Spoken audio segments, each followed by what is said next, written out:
Hello everyone, and welcome to day two of Figma for Education's Early Career Week. I'm Joanna, and I lead higher education marketing here at Figma. Just 2 years ago, I was sitting where you are sitting now, attending this series as a student. So it's very much a pleasure to be back and running this series today. Figma's mission is to make design accessible to all, and that includes equipping you all with the tools and knowledge you need to feel confident in taking your next steps.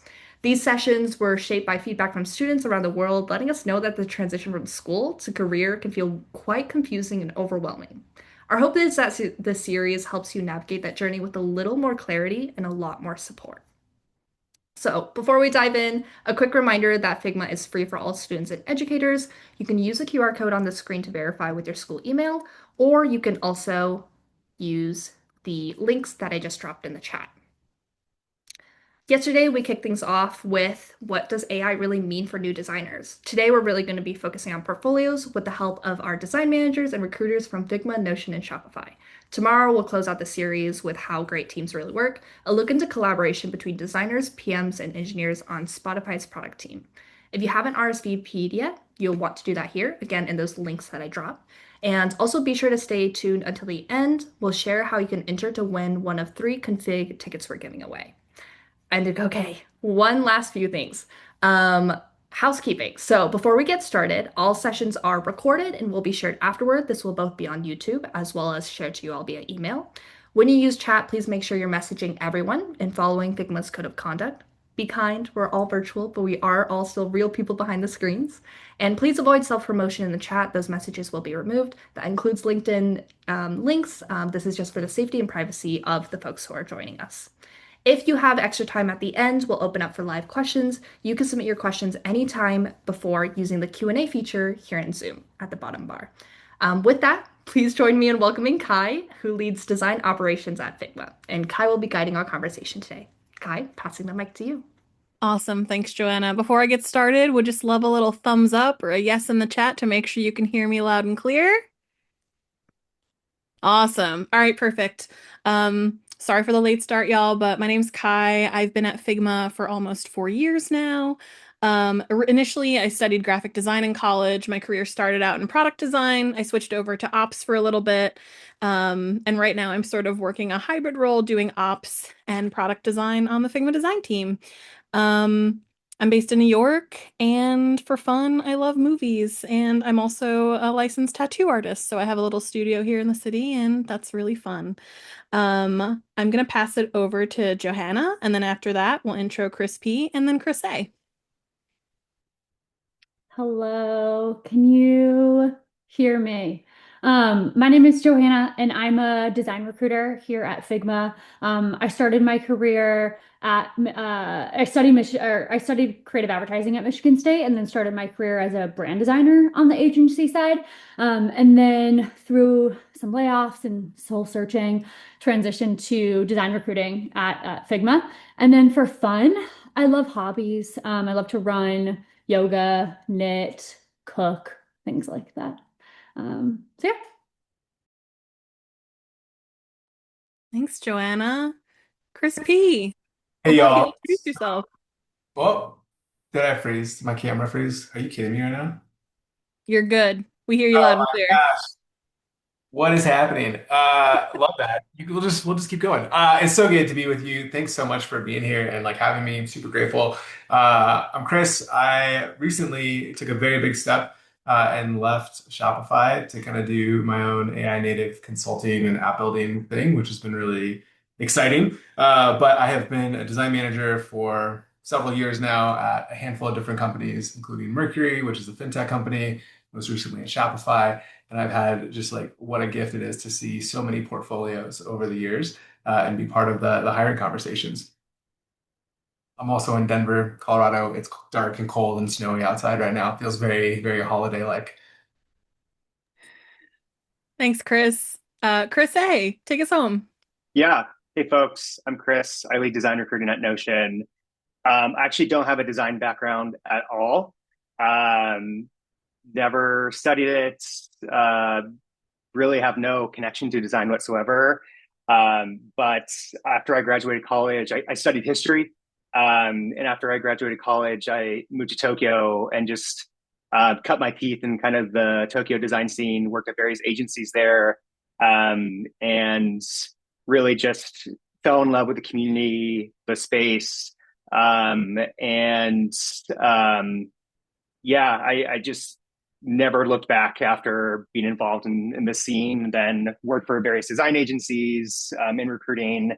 Then was at Intercom, Flexport, Stripe, and now Notion, where I'm at today.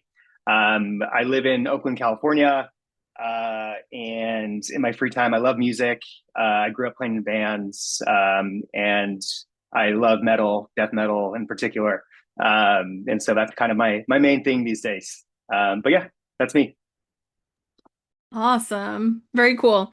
Okay, let's get into it. I know we're all here to talk about portfolios. So first, let's talk a little bit about first impressions and the initial review process.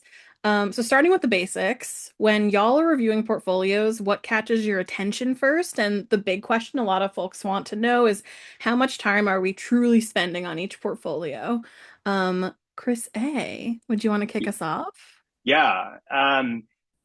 Honestly, so coming from the agency space, I naturally hired a lot of brand designers initially. So I would argue I'm quite visual when it comes to looking at portfolios. I know product design is not just visual design, but that's certainly the first thing that sticks out to me. Typography, white space, and just overall aesthetics and dare I say vibes.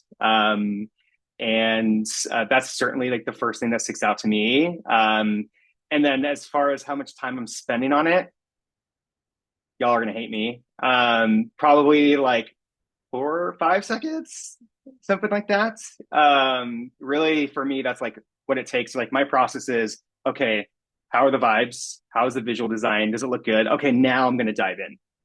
Especially at a place like Notion, we care a lot about visual design and craft here. I'm not saying other companies don't, but we tend to take a more portfolio first approach when it comes to hiring here. But yeah, probably 3 to 5 seconds, and visual design is the first thing that sends out to me. Yeah, plus one. Johanna, would you like to add anything to that?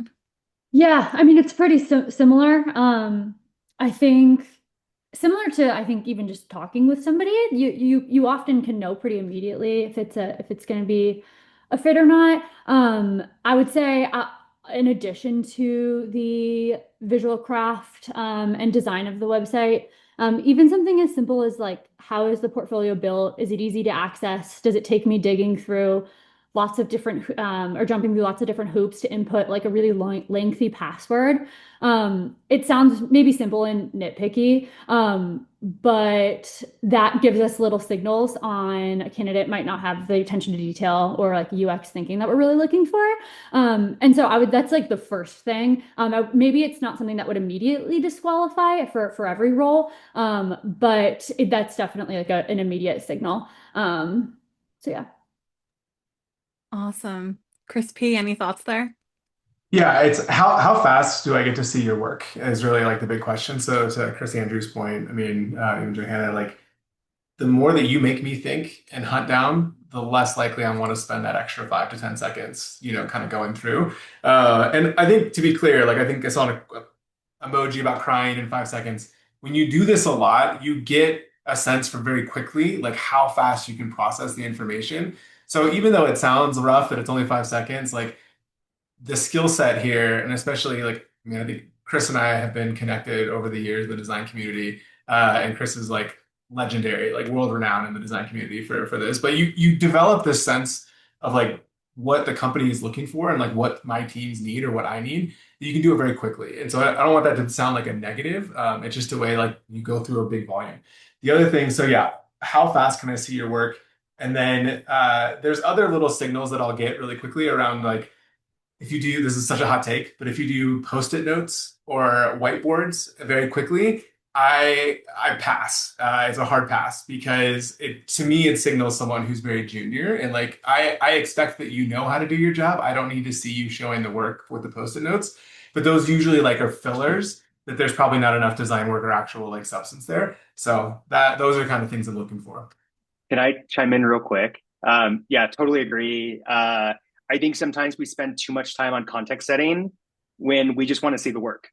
And I think a good rule of thumb, and like maybe Figma's different or Shopify or whatever, but at least at Notion, it's like 70% work, 30% context setting. Like set the stage just enough so we understand what you're showing us, but we want to see how the sausage is made. Otherwise, we're going to see sticky notes and my eyes are just going to glaze over a little bit. And so personally, I plus one to all that.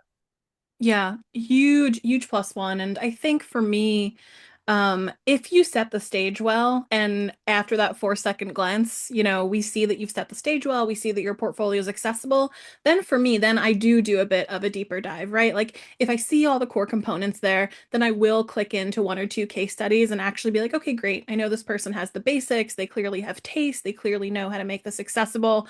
Let me now dive into this case study. So for me, when I'm looking, it's sort of two-tiered. It's like I do that quick glance, and then if all the basics are there, then I will dive into a case study. But yeah, plus one to what everyone was saying. Let's talk, since we're already sort of on the topic, let's talk a little bit about structure and format. So, how many projects should students feature, and how deep should they go into each project? Let's maybe kick it off with Chris P. Yeah, again, spicy take, especially early in your career. Like, we know a lot of times we'll know if it's early and what you're hiring for. You're not going to have the volume of work that a principal or staff level is going to be able to show, and especially the volume of work with the high quality bar and craft that is kind of expected. And so, the thing that you'd want to do is start with, even if you have one, make that one project like absolutely incredible. Like, so if you have one project, everything on your portfolio needs to be 100% locked in. So design fundamentals, I'm going to look at your type for sure. Like if I was to strip away all the images, how well do you understand hierarchy? How well are you understanding like the storytelling itself? One project is okay. You're not going to have the volume. If you do not have real projects, there are a lot of times, a lot of advice out there is to either like replicate someone else, like, oh, I'm going to redesign Slack and here's my Slack design. That's fine. It definitely shows you're more junior. I think the better thing to do would be if you have one real project, and then I'd love to see one project that you're pitching yourself. Like you made this thing. There's no excuse now for us not to be able to make whatever is kind of in our heads. And Figma is leading the way with that, which is not a plug for them. I don't work for Figma. But that would be, I'm answering the question. I want to make sure I'm answering the question. How many projects? And then how deep would you go? I would go, again, knowing that people are kind of glancing, you want the highest, best quality information at the top. And then if you want to add more context and you want to add some fun little details in the bottom, like that's fine. I love what Kai said, which is that if it draws me in, I'll dig in. I'll want to read more. I want to hear more about you. So start with your very best, and then you can kind of filter down and add more context. Plus one. Johanna or Chris A, did either of you want to add on to that? Yeah. I think definitely quality over quantity, especially earlier in your career, like Chris was saying. Um, I also think there's so many really interesting portfolios that have some like one or two really high quality case studies, and then they also show like a million explorations that they're doing, especially with like vibe coding tools now. Like there's so many different things you can be tinkering with. And so I always really appreciate when a portfolio has one or two really awesome high quality case studies that we can even dig deeper into like later down the interview process. And then they have a section of like explorations or play or fun that shows a bit more about like their curiosity and what they're really excited about. And so I would say like especially if you don't feel like you have like a large breadth of work to show right now, like show us like some things that you're really excited about in the design world and in technology and write about them or show us kind of how you're playing with those tools. Yeah. And I kind of have something maybe from left field, but I actually really like to see like, yes, include, like I kind of put in the chat, like show us your bangers. Like we don't, like, I know you're probably doing a lot of like concept work and all that stuff. Like that's great, but just really show us like your best, in my perspective, maybe honestly, like 4 to 5 at tops for me. And then something that I really like to see is like your personal like side projects, like whether like are you a fine artist, do you I know it's kind of a stereotype, but like designers like they like do pottery and like show us like what you like to do, like what are your creative outlets, And so like I really like to see just kind of the holistic creative human.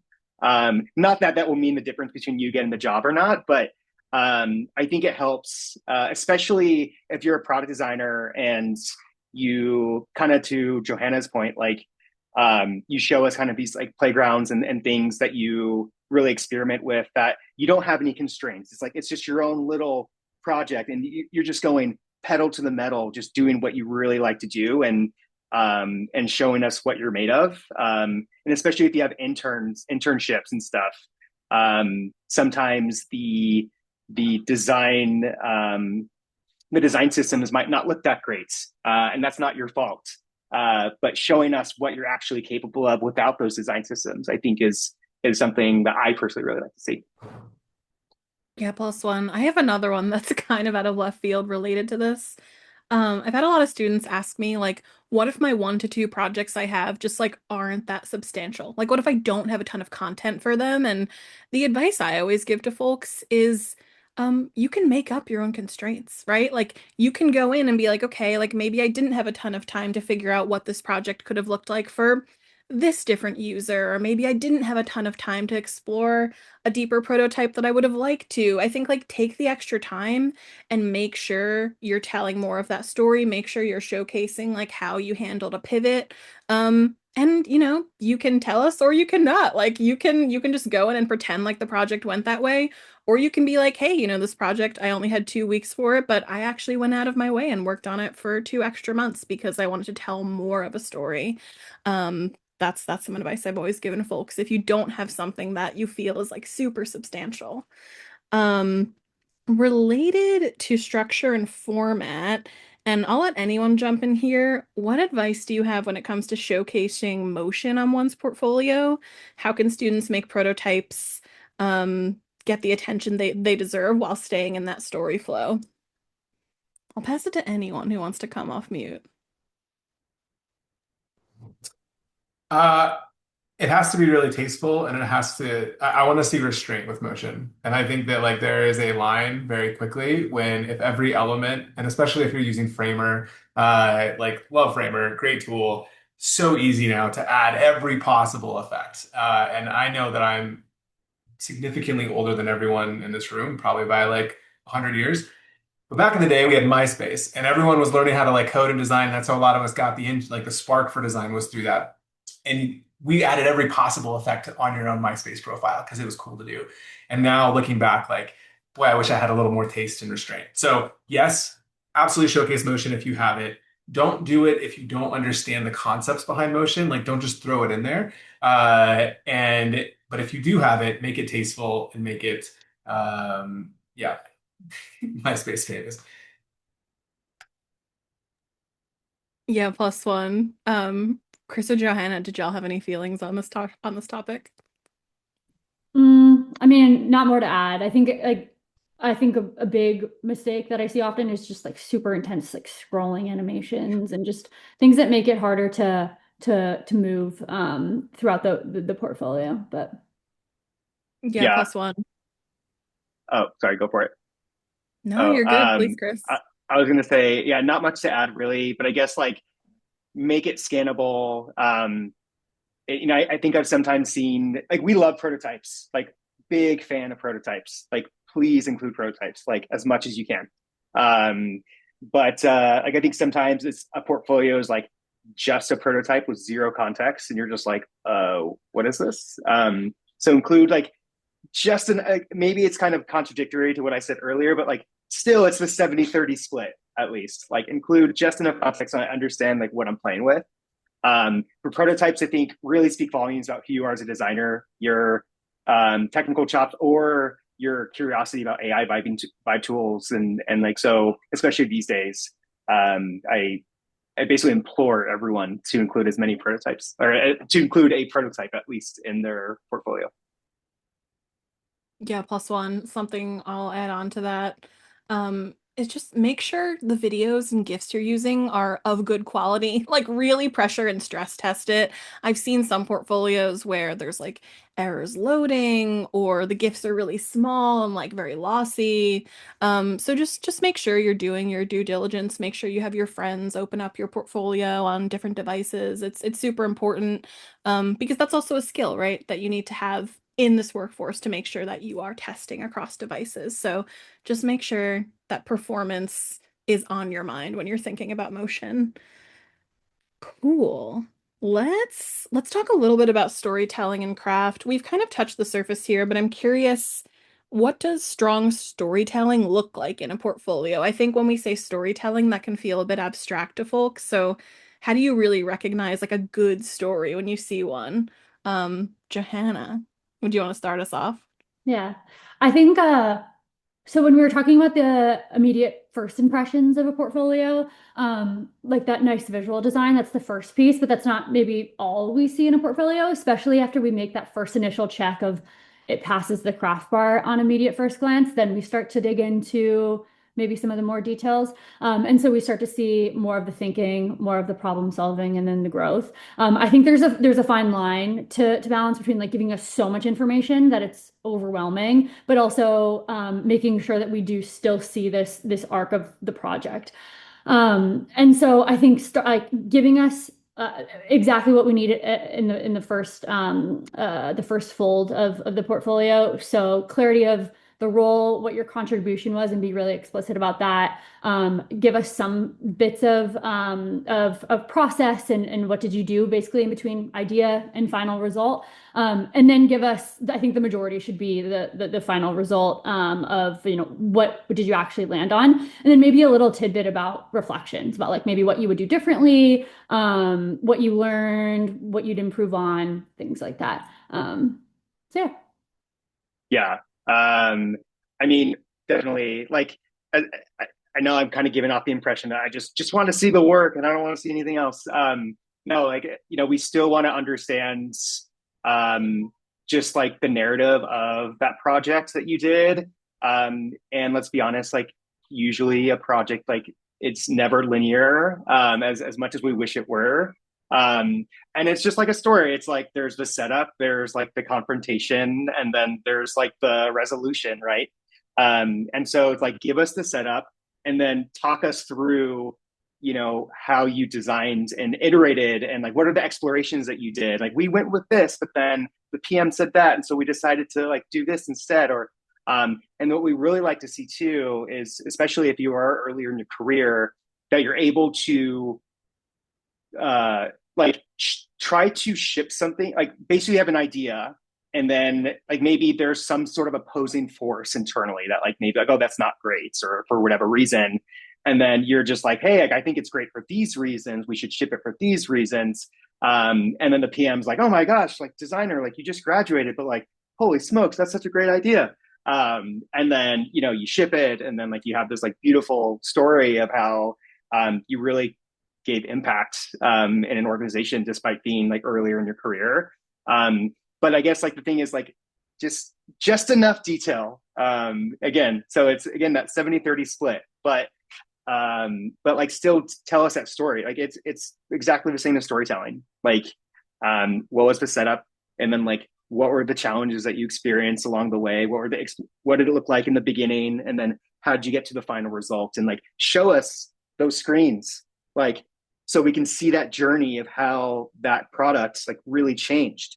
And so yeah, that's what I personally like to see. Yeah, this is a tough one because I think I've seen some comments of like, oh, should I like add post-it notes to this and how would I tell that story and like the setup and stuff. And you can, there's ways around it. I think that it's helpful for everyone to learn some storytelling techniques. So Sid Field is a great example. You can borrow from other mediums. Like I'm assuming you all like movies and TV shows. Borrow what they're doing well. Like what draws you into a story. And like a bad formulaic movie when you watch it and you're like, okay, well now I can see this beat. Now I can see this beat. Your portfolio can be very much the same thing. What is a hard part with this is we're throwing lots of advice out. And that's part of our like the gig here is like hopefully something lands. the thing that is like, you don't need to overthink it. You could have a lot of frameworks like there's SBRI, situation, behavior, results, impact, right? You can follow those formulaic things as long as the work's really good. You can also get really creative with it. I definitely have been drawn into someone a couple of years ago that I hired. They had a whole novel about their work, and it was like very character driven, but they had little like rabbits going down a hole and animations, and I was like, okay, I'm kind of in. Like, this is wild. It's like Alice in Wonderland themed as they're showing their work, and like that was weird enough that like I wanted to keep going. You could do stuff like that. Storytelling, though, at its heart is like you got to draw people in. And so if you're learning about these things or checking it out, I would absolutely look into someone like Christopher Vogler, A Hero's Journey, which he based on Joseph Campbell, Myth of a Thousand Faces. Like, it's kind of the whole story narrative that we have as humans. Sid Field is another great one. He's got a 3-act narrative. And once you learn these techniques, it will make your own presentations, portfolios, pitch decks, everything so much smoother. And so, yeah, that's a way. So, yeah, it does go a long way for sure. Plus one. Something I also want to answer. I find it so funny. This question during the storytelling format keeps coming up in the chat, but I keep seeing what's the best like thing to build your portfolio on, and like does, responsiveness and having like a mobile friendly portfolio matter? I think like the thing I want to say there is it depends on your situation, right? Like if you are just applying for jobs and you need something that's faster, for sure you can have your portfolio in a Figma file or on a Notion page, but I think if you do want to have a live website, it is important to make sure that like your digital footprint is accessible. So in my opinion, like if you're going as far as to host a website, 100%, I do think it should be mobile friendly. Am I, as a person looking at portfolios, going to review it on mobile? No. And I think if that's the situation you're optimizing for, you can think about maybe sending over a slide deck, maybe sending over something that's a little bit different, right? Like you don't actually always need to have a live website, but when you have a live website, I expect it to be accessible and useful for everyone on the web. Um, let's talk a little bit. I want to like go down the storytelling and craft a bit more. Um, what makes a portfolio memorable? What makes you move someone to the next round? Chris A, would you want to answer this one? Yeah. So actually, a really interesting story. I'm curious if anyone joined the Designing of AI session yesterday. Maybe people did, maybe they didn't. No one's answering. So they did. They did. Okay, cool. Oh, look at that. Wow. Okay, a lot of people did. Um, so actually, Jen, I hired Jen. Maybe he'll be really embarrassed to hear this. Um, and so Jen, his portfolio is, as the kids say, I mean, it's an early career session, so I'll say it. It was very cracked, and uh, and like so. Basically, what stood out to me was just the sheer, just like visual information that was like in front of my face. It was just like the most beautiful portfolio that I've ever seen. And like I'm sure y'all are kind of figuring it out. I'm extremely visual. And so that was the first thing that I saw. And this is why I think it's so important, especially for earlier career students or graduates. Your portfolio is almost 90% of what you have to get a job, because you have like maybe an internship or two at best. Um, and that is like your secret weapon. That is like the way to get a gig. Oh yeah, they put the link in there. And so Jen, he doesn't necessarily come from like the usual suspects. But his portfolio is just absolutely stunning. Just one of the most beautiful portfolios that I've ever seen in my life. And um, and then he also had a lot of brand work, but then also, which is not important. It's not a brand designer role, but also had a lot of product design work that was actually fairly complex. Like we care a lot about complexity at Notion. Notion is deceptively complex product to design for. I'm sure Figma is very complex to design for as well, and of course Shopify. And so complexity is important. And so it was just, and actually this is a new portfolio of his. He changed it. And so, but it's really great. So anyway, I'll never forget it. And I told Randy, our head of design, I'm like, I don't know who this guy is, but we need to talk to him. And he interviewed really well. And so, but that's like my story. And I love Jin so much. And He's such a great guy and great designer. But anyway, sorry, I got really passionate with that one. But that that's my story, and I'm sticking to it, I guess. No, I really appreciate it, Chris. I think something I can add here before we move on to the next question. Something I always find memorable in the student portfolios is someone who has the ability to edit and someone who has the ability to simplify. I think I see a lot of student portfolios where it can be very formulaic. It's like, here's my thesis, here's my problem, here's my sketches, here's my user flows. And I was mentoring a handful of designers a couple years ago, and what I said, they showed me the first draft of their portfolio, and I was like, great. What I want you to do is go in, remove 10% of this, and come back to me with that. And then the second session, I was like, great. Go in, remove 5% of this, come back with that. And what I was trying to do there is just like teach someone how to edit down to the core story. So I think for me, whenever I see a student portfolio that I can just tell is really edited, is really simple, has like really beautiful thesis statements, it's always just really impressive to me. Cool. Let's pivot a little bit. How is AI changing what you look for in early career designer portfolios? Chris P. Yeah, that's a great question. And it absolutely has changed my perspective because there really is like no excuse not to have the permission to build the ideas in your head now, right? Like the amount of tools that we like Figma make, and it's like leaps and bounds better than when it was released, is accessible to you now. And you could jump in with one of the best models to start iterating on your ideas and showcasing that.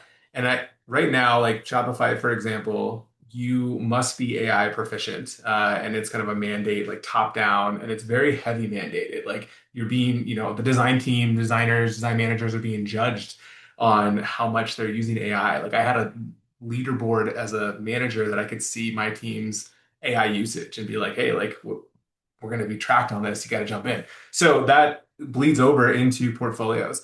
From a tactical perspective, it means it also gives you this incredible opportunity to showcase your creative skills. Like if you don't know how to make an iOS app, there's actually not an excuse not to try it now because all you have to do is ask some questions. You just like, I don't know becomes a superpower for you. Like, oh, I don't know. I don't know how to do this portfolio. Like I'm using Notion to make my portfolio, which is actually kind of interesting. I'd love to take a look at people doing that, but I want to make a website. I don't know how to do it. Well, guess what? You have the tools that you're available just to ask a few questions and start iterating on it. So it absolutely should do that. And I think it would differentiate you quickly from more senior designers who are struggling to figure out how to use these tools in their creative workflows. Because there are a lot of designers who are actually very embedded in their design tools. And just like when Sketch came on the scene, everyone in Photoshop and Illustrator was like, what is this Sketch crap? And then Figma comes around and everyone's like, multiplayer, why would I want to have a browser tool? This is ridiculous.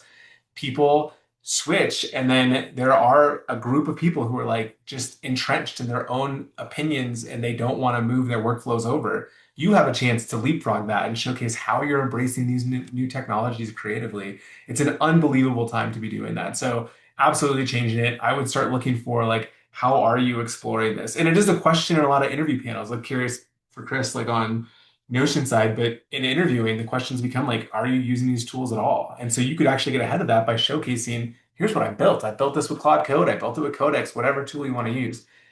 This is a big passion of mine, and I like care deeply about these tools in the space. So I'm happy to answer more, but yeah. I also think what comes to mind too is because we look at so many portfolios every day, there's a good amount of like Squarespace templates out there. And I think that excuse is, or like the excuse that they don't code or they can't build that is not very relevant anymore. And because like the designer roles and designers and engineers and PMs, those lines are getting blurry with designers becoming increasingly technical. I think any way you can showcase that is really, really great. So like using these new tools to build this cool, interesting, complex portfolio that you weren't able to do 3 or 4 years ago. I think is that yeah, it's the excuse of using kind of some like templates are like that for me is like kind of an immediate turn off is using like the Squarespace kind of template that I see every day. Plus one. I think something I'll quickly add there too is, you know, I've spoken to a lot of students who were like, asking a lot of the questions I see in the chat where it's like, how can I showcase my AI proficiency? How can I do that best? And I think like this is going to be a little bit like lofty, but I think like reframe that question in your mind a bit, right? Like it's not how can I showcase that I know how to use AI? It's like how can I use these tools to make my project better? How can I use these tools to enhance my design process, right? Um, we're just able to go from design to code to, validating just so much faster now. So I think like change your mindset, get excited around using some of these things and like figure out how they can actually make your projects better. And then your story is going to come naturally, right? It's no longer how can I showcase this? It's just a natural part of your story of like I did this and then I brought it into this and voila. So I think a bit of a reframe there is helpful. Mm. Um Did someone else want to chime in? I thought I heard someone come off mute. Okay, cool. All right. Let's move. I know we're running short on time, so let's move along a little bit here. Curious for the panel, what are some common mistakes or pitfalls you see in student portfolios? I know we've covered a few, but would love to hear a little bit more about that. Maybe Chris P, would you like to start us off? Yeah, absolutely. As long as I don't not dominate the conversation. I think the biggest thing, right, and we've touched on this at a handful of points. Nailing your design fundamentals, right? We're telling the story. You're drawing me in. I want to see, see those pieces. But I think what's actually related is a handful of these questions around like, what if I have NDAs or what if the projects aren't even real? Like, do I make up metrics because I actually didn't get to ship this? And I think it's very easy to start sussing out like it's okay if it's not a real project. That is something you can make clear and explain like your thought process that went into it, the decisions, and the work is good. We kind of move past that. There's also like there is a different expectation for hiring new designers, like more junior designers, than there would be more senior designers about like metrics and impact. Like if you're making a fake, fitness app and you say that you've got, like 80% retention, but it's a fake app, like what are we doing here, right? You don't need to do that. So I think is there like a level of authenticity? And I think a big pitfall is when people are kind of scared to just be themselves on their portfolio and know like where you're at in your stage, then focus on like the fundamentals and make sure everything else is locked in. The other pitfall I see is wanting to give way too much information. So Chris mentioned this earlier with the context and stuff. And it's not even just words on a screen. If you're sending like 30 screenshots of your work, it's like overwhelming, right? You really want to have that curated level of taste, like the editing down that was mentioned earlier. Stephen King's like Kill Your Darlings. Like you may love screenshot 25, but it's too much, right? So you need to actually pare down to like a handful. So those are kind of a couple of common pitfalls. And then also just making it hard for me to contact you is another one that I haven't mentioned yet. But like if I really like the work and like it's out, like I don't want to hunt for it. Someone sent me a portfolio the other day for like asking for help and I had to copy their email into my email browser, like my email app to be able to email them. And I'm like, that's ridiculous. Like it's 2025. I shouldn't have to do that. You just made it way harder for me to actually want to like follow up with you. So make it as easy for me as possible to say like, yes, let's keep going. Yep. And then really quickly, I feel like I've been talking a lot too, and I want to hear from Johanna. But just make sure to include your password if you have one. Come on, people. And it's not even just early career. This is everyone, whether you have 15 years of experience or 0 years of experience. Include your password. Otherwise, we're just going to skip it. That's it. Okay, Johanna. Yeah, I think so. Plus one to everything. It's amazing how many like really, really senior designers still forget their passwords. So plus one. I would also say think about, I know we're talking about portfolios, so I want to stay on topic, but I would also think about like the extensions of your portfolio and how you're showing up online in other places.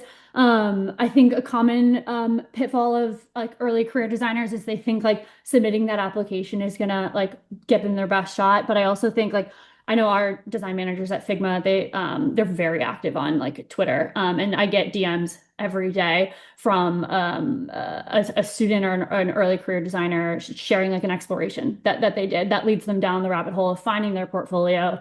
And then we start the conversation, and we would never would have seen them if they haven't shared that. So I think like outside of, really perfecting your website, I would also think about how are you like showing up in other places online because there are so many applicants, and unfortunately, we can't look at all of those. And so I wouldn't stop at your portfolio. I'd also think about how you can share like how you're thinking about design on other spaces on LinkedIn and X. And I would say like there's some really good designers from Figma that do a really good job with that. I know Kai does. I've seen their posts on LinkedIn of little explorations and sites that they've built on Figma Make. And so take a look at some of those. But Quick plug. This is nothing to do with portfolios, but I posted in this chat too. Design Twitter is your friend. Um, when I joined Stripe, I made a commitment to be on Twitter. And I know it sounds ridiculous, but there's a very strong community of designers on Twitter that showcase their work. I would argue in a lot of ways it's better than LinkedIn. It's at least much more focused than LinkedIn is. And I've hired probably like 8 people on Twitter in my career. And what I did was basically like I follow all the designers that I know, and then they comment on people's work, and then I follow those designers, and then before you know it, my whole feed are just designers, and I really kind of threw myself in that community, and I made hires off of Twitter. I've made friends off of Twitter. And I strongly encourage everyone here to get on Twitter. And I know that sounds ridiculous, but I promise you, it's a great resource. Yeah, Yeah, plus one. 100% for sure. It can be. I think some people get a little like bummed out by it, but overall, Twitter, Discord, not so much. LinkedIn, it is super cringe, to be honest. I mean, people are posting that. I'm posting there. It's tough. But Twitter, you're going to get organic and you're going to just get a lot more. You're increasing your surface area of luck. So, I would for sure, like, absolutely, Chris is right. Yeah, I think there's also other communities, like I've been a part of Queer Design Club for a really long time. They have like a really active Slack and people are posting work there. There's like women in design. There's like a ton of different design communities out there. There's even like local chapters for your cities. There's the Figma student ambassadors. So like wherever you can get plugged into other people that are having active conversations, that's where you want to be. Okay. So the last question before maybe we have time for like one Q&A. What's one thing you wish new designers knew before designing their first portfolio? I'll kick it off with a really quick answer, and this is gonna sound a little silly, but I think the people looking at your portfolios like are excited to look at them. I have been doing, Figma's intern and early career sourcing for 4 years now. I've looked at thousands of portfolios, and one might be like, that sounds exhausting, but every year when it rolls around, I'm stoked. And the reason I'm saying this is because I want everyone to know that like if you put the work in and you edit things down, you make your portfolio really great and really accessible, you have your stories there, like we're going to be excited about it. It's always a really great feeling when I see a student portfolio come through that is just beautiful. We share it with each other. We're like, oh my God, look at this. This is incredible. So I don't know. I think just like a little beacon of positivity there. Like we're all nerds and we just want to look at cool stuff. And we will look at it and we're excited to look at it. Um, Chris P, any advice here? Yeah, I would say go look up the talk. Oh, now I forgot it. Of course, I forgot it. The radio host. I'll link it. I'll send it. It's just about essentially taste is what got you into the game and what you like to make. You've probably liked to make your whole life, and you're at college studying these things, and you're super excited about making. And so, like, the advice is like go make a lot of stuff, and it like doesn't all have to end up in your portfolio, but just make a wild amount of things. Like, have a ton of fun with it, because that will come through more. And then I do love the advice of like if I'm looking at your portfolio, I want you to be the one solving my problem. Because my problem right now is that I've got all this work to do and I have a role to fill and I could desperately use someone. It's like I want you to be that person. So like there's not to the previous point at the very beginning, like, oh, we're only scanning 5 seconds, it can be disheartening. The fact is, like, I want that 5 seconds. I want you to be the person that moves on. And like as you go through the process, like I'm rooting for you. And it's tough as a hiring manager because you start like rooting for everyone, and that's just not how it works. And you kind of have to have like filters, and not everyone makes it through. But I'm hoping you're the person that solves the problem. And so kind of own that too. Like be excited about your work, have confidence, and then yeah, just create a volume of work. Ira Glass, thank you so much. People who post this in here, yeah, I'll find it really quick. The Ira Glass talk is truly like you should watch this every year for inspo. It's called The Gap. Amazing. Johanna, what about you? What's the one thing you wish designers knew? Yeah, I mean, so when I started out in my career as like a self-taught brand designer in college, I think what really fueled me was my curiosity and then my like drive to be a part of the community. And I think that then led me down where I landed next. And so I would just try everything, tinker with everything. If you see something interesting come out, try those new tools. And I think you will end up in a really good spot if you just follow what you're curious about. And you probably do hear that a lot, but because it's true. And then also, I would just be really eager to be a part of the community, whether it's online communities, whether it's design meetups at your school. If you're following those two things, you'll end up in a really good spot. And I think your career will start to work itself out if you're prioritizing the community and your curiosity. Yeah, I put in the chat, but design is high school 2.0. It's a very small community, and be a part of it as much as you can, because that's how, like, yes, you can apply to jobs for sure. Like, keep applying to jobs. I've hired, like, Jin applied to Notion and got the job. Like, you can get a job by applying to a company, but knowing people will always help. And you meet someone, maybe like, hey, I really like your work. Like, you DM them on Twitter or whatever it is. I noticed we're both in New York. Um, can I buy you a coffee or whatever it is? Like, they might ignore you. That's okay, but you should try. And I remember my days in Tokyo when I basically just graduated, and I just really wanted to be a part of like the community there. And I just literally would reach out to people and say, "Hey, can I just buy you like a drink or coffee?" Would love to like hear more because I was really trying to put myself in like the agency space at the time. And then also, I guess one thing that I wish people would know: get a little weird, get a little crazy. Like, show us your personality. Like, not too weird, but like be playful and be you can like please be fun with like have fun doing this. Um, and so like I think uh you know I for one really enjoy it when I see a portfolio that's kind of like what is going on here, but like it kind of works and it kind of makes sense and it like draws me in. So show us your personality. Yeah. Amazing. Thanks y'all so much. Joanna, I might tag you back in just to maybe take us home and see if we want to pick one of these questions for the Q&A. Yeah, for sure. Let me add myself back here. Hello, everyone. We have a few questions that we have submitted from everyone. One of the questions that's been popped around multiple times is how do you showcase work that is proprietary slash NDA? What are the workarounds?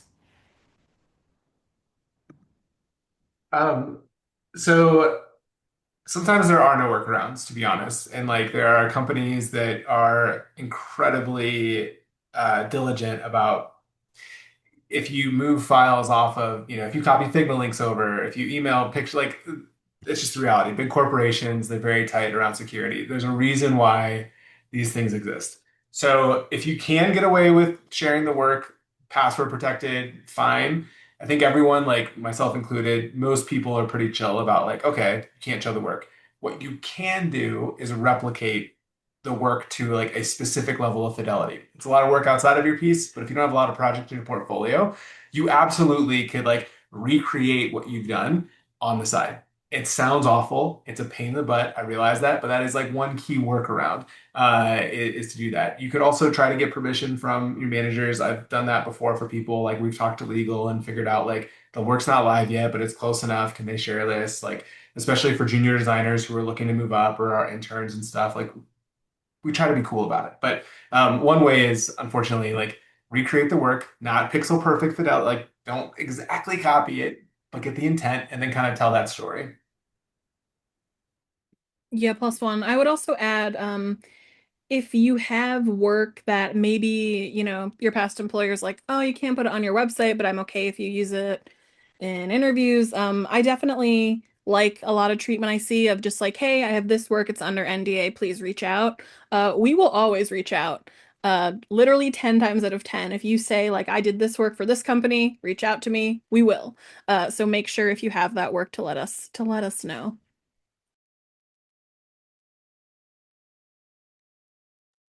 Perfect. And I'll jump to our next question. This one is about a graphic designer who really wants to break into UI UX, or even just any student designer who has kind of multiple disciplines that they're juggling. Should they have separate portfolios for, let's say, graphic design and UI UX, or just one portfolio? I think one. Um, I think one. But like some people do like, here's like my brand work, here's my product work, or like honestly, gins. I know I keep talking about gin. Like, it's like I'm like embarrassed. Um, but like I remember it was brand and product design work all on the same page, and like I think although the brand design work is not what you're going to get paid to do, I guess it depends on the company. Like it could be a really small startup and you might do it all. But uh, I think, taste is a buzzword right now. It comes up a lot. And I think the brand work is an opportunity to show that off a little bit. Um, and yeah, Chris, I probably agree with you. It's like it's gone over multiple iterations, like taste, crafts, like anyway, it's all the same stuff. And and so I would definitely share both. Don't make it complicated, um, but uh, do it in a way that's like appealing and not too busy. Yeah, if you're applying for a product role, to me, like move your work up. I think one thing I saw that's been really effective is someone, if you're using like Framer or Webflow, you can create separate pages specifically for like subdomains for the company you're hiring. So if you're applying to Figma, you could have a Figma subdomain, like figma.chrispuckett.com, and it's specific to the role that I'm going for. And to me, I love that because you tailored the story to like what the role is. You've done a lot of research, you've thought through it. You're highlighting other work. That's one way to do it. But if you are trying to break in and you want to apply for products design, UI, UX roles, whatever, showcase that work first, to be honest. Because if you're just showing your brand work, I'm assuming you just want branding and it's not the right fit. Yeah, I have one more thing to add here, and this was helpful. I was a product designer for a really long time, and then I wanted to do ops at Figma, and some advice I got from someone was to just own your narrative. So, like for instance, you don't have to necessarily say like, I am a formal graphic designer wanting to break into product design. You can be like, I'm a creative designer, I'm a creative wanderer, I'm just a general creative, sort of dabbling and doing all these different things. So, just I guess what I'm trying to say is like make sure you're not sort of boxing yourself into this like definition of a designer, especially now. I think we're at this really wild time now where just like creative roles are overlapping so much. So I don't think you have to be super precious about some of those labels. Perfect. And I'm going to go ahead and start sharing our feedback forms so you all can start filling that out. In the meantime, we might stay around for 1 to 2 more questions because we started a little bit late given our technical difficulties. So I'm going to share this screen real quick and wrap us up in case you need to head out. So we want to say a huge thank you all for joining us today. It's been so incredible to sit around with these speakers. We had a little 15-minute intro. We got to chat with them, and you all were such amazing speakers. I was taking notes the entire time. We're really grateful you could spend this hour with us. And for our attendees, before you head out, we'd love to hear what you thought of this session. Please take a moment to fill out our quick feedback form. It allows us to keep improving as well as figure out what topics we should do next time. You can also fill out this form to win one of 3 config tickets we're giving away. So that's our Figma conference that happens in, I believe it's June of next year. So I will drop that link again in the chat. So be sure to access that. And again, the recordings will be posted on YouTube as well as emailed out to you all. So if you signed up, you'll be able to access it there. Yes, config is essentially design Coachella, is how it's been described. And again, thank you all for being here. And I will see if there's any other questions in our Q&A section. But yeah, feel free to fill out the form. I'm going to drop it a few more times here. Okay. Another question is a lot of these students attending are graduating, about to graduate. So when should students have their portfolios ready if they're graduating in 2026 with the recruitment timeline?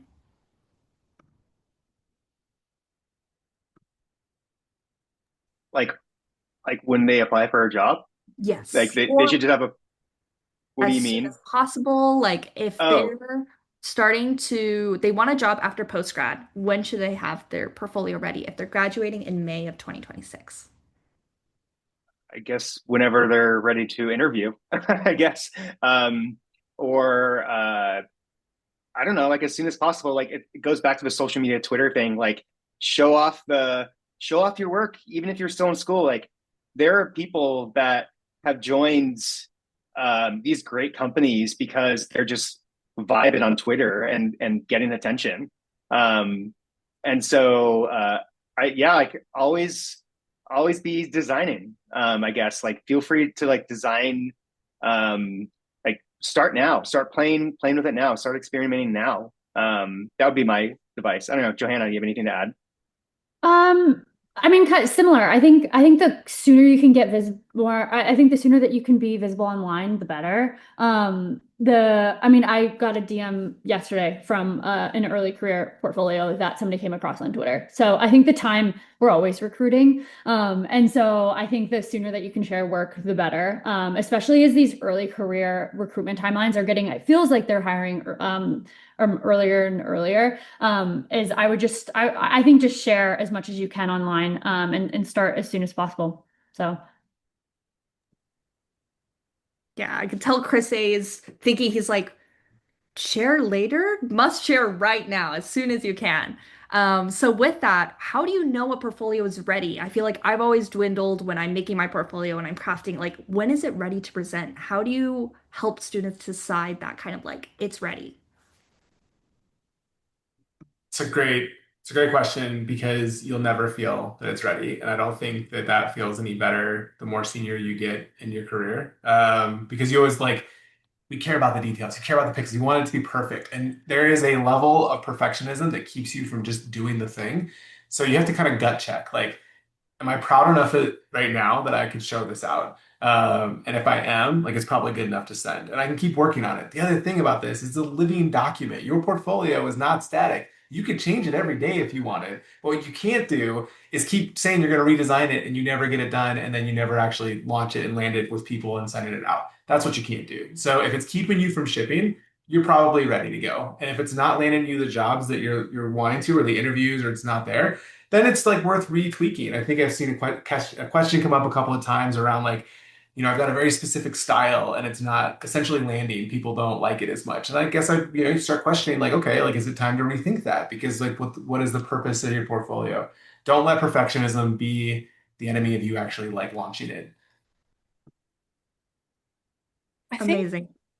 I think something else I'll add to that. So I think, once you can speak to your portfolio, once you feel like you've nailed that sort of like first impression story, I think sure, then you're ready to apply. But something I want to add on is like your portfolio isn't the only thing in your tool belt, right? Like once you actually get to the on-site, most companies, you'll be able to dive into a slide deck. Maybe you'll be able to dive into your Figma files. Like for our process at Figma, we actually have an initial stage interview where we tell you to just come with some Figma files and we go into multiplayer and we dive around. So the reason I'm saying this is like your portfolio doesn't necessarily have to fill every single gap, right? Like we are the tenured professionals. We know that if we have gaps that we want filled, we can ask you for other materials. So oftentimes when you get to that on-site, you'll have the opportunity to show some other materials in some other way. This isn't necessarily true for every company, but it's definitely true for Figma at the very least.